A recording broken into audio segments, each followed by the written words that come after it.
అలసిన మనసు నిదురబోవుచున్నది. బ్రతుకు బస్టాండై సేద తీరుతోంది. అన్నమో రామచంద్ర అని రోధించి శరీరం అలసినది. పొద్దెక్కేదాకా ముద్దే దొరక్క ఎలా మౌనంగా మోకాళ్లపై పడుకున్నాడో చూడండి.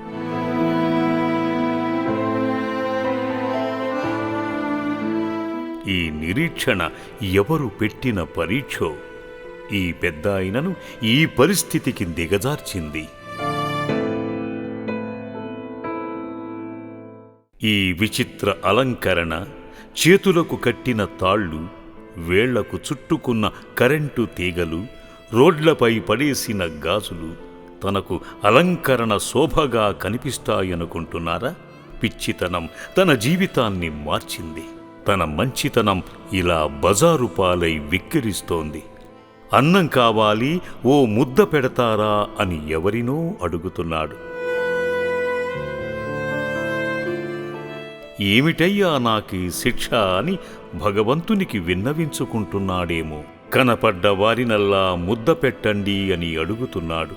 ముద్దను కూడా దగ్గరకు వెళ్ళి అడుక్కోలేని ఈ మానసిక వైకల్యుని బాధను పరమశివుడు ఆలకించాడు.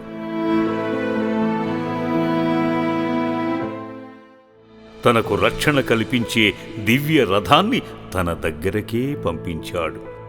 అమ్మా నాన్న అనాథుల పుణ్యక్షేత్ర సేవా సిబ్బంది తనదాకా వెళ్ళి మాతో వస్తావా అని అడిగితే అన్నం పెడతారా అని అడిగాడు. పాపం ఎన్ని రోజులైందో తాను తిండి తినక. తన ఆకలి కేకలను ఆలకించిన శ్రీలింగేశ్వరుడు పునర్జన్మను ప్రసాదించుటకు పుణ్యస్థలికి రప్పించుకున్నాడు. నన్ను వీళ్లు ఎక్కడికి తీసుకువెళ్తున్నారోనని బిక్కుబిక్కుమంటూ చూస్తున్నాడు.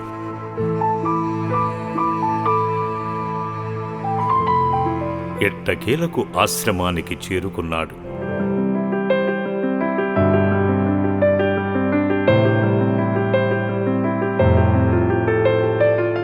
పుణ్యలింగేశ్వరుడు ముందుగానే తనకు కడుపు నిండా తినే భాగ్యాన్ని కల్పించాడు.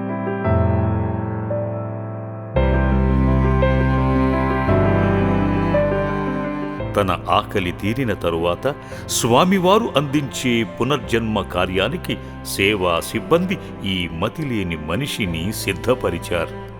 మలినమైన మురికి బట్టలను తనే విప్పేసుకున్నాడు.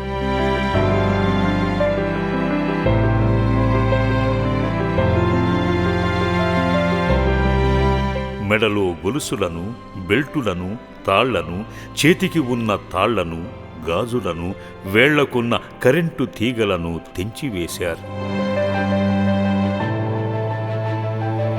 పెరిగిన జుట్టును, గడ్డాన్ని కత్తిరించారు.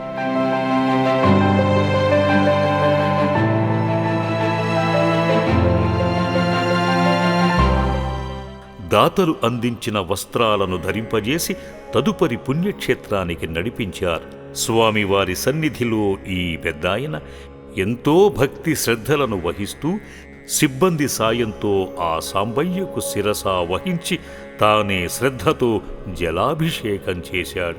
దైవభక్తుడని నిజంగానే నిరూపించుకున్నాడు.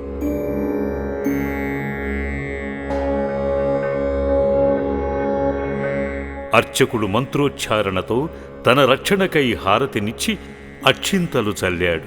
స్వామికి చెప్పుకోవాల్సిన తన మానసిక బాధను మౌనంగా చెప్పుకున్నాడు. శ్రీ పుణ్యలింగేశ్వర స్వామి పెద్దాయన బాధను ఆలకించి పునర్జన్మను ప్రసాదించాడు.